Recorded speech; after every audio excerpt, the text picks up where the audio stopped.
Mga mare!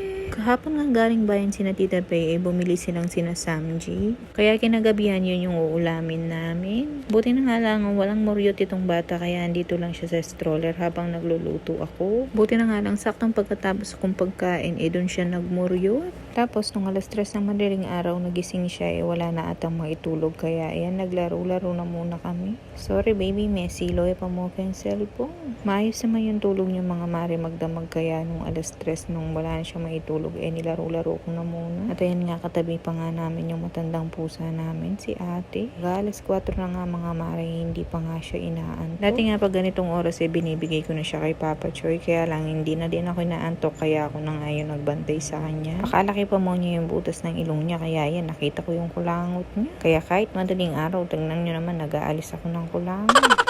Nung gabi nga naglagay na ako ng damit na madumi doon sa washing namin. Kaya nung nagising siyang ganitong oras mga mare, pinaikot ko na. Parang habang natutulog kami, umiikot yung washing para pagkagising magsasampay na lang. Mga bandang 4:30 na yata nung nagmuryot ito, tas sinaantok na. Doon ko palang nga siya napatulog. Tignan na naman, buti pa yung pusa namin, ang sarap-sarap na ng tulog.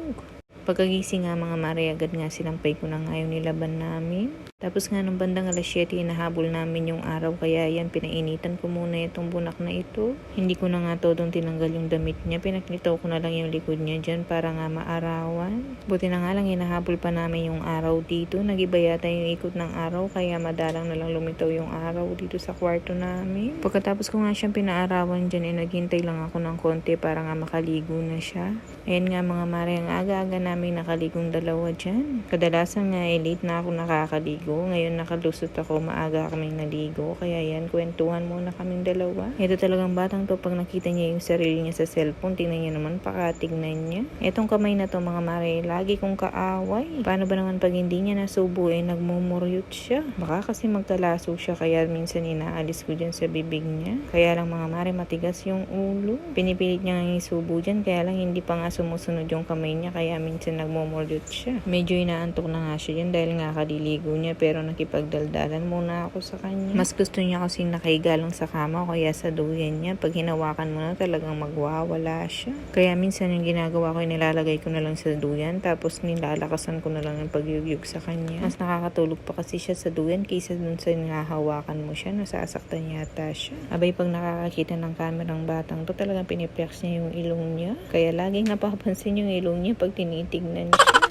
Kadaldal-daldal pa naman niya, marunong na siyang makipag-usap. Abay, marites siya tato pagtanda.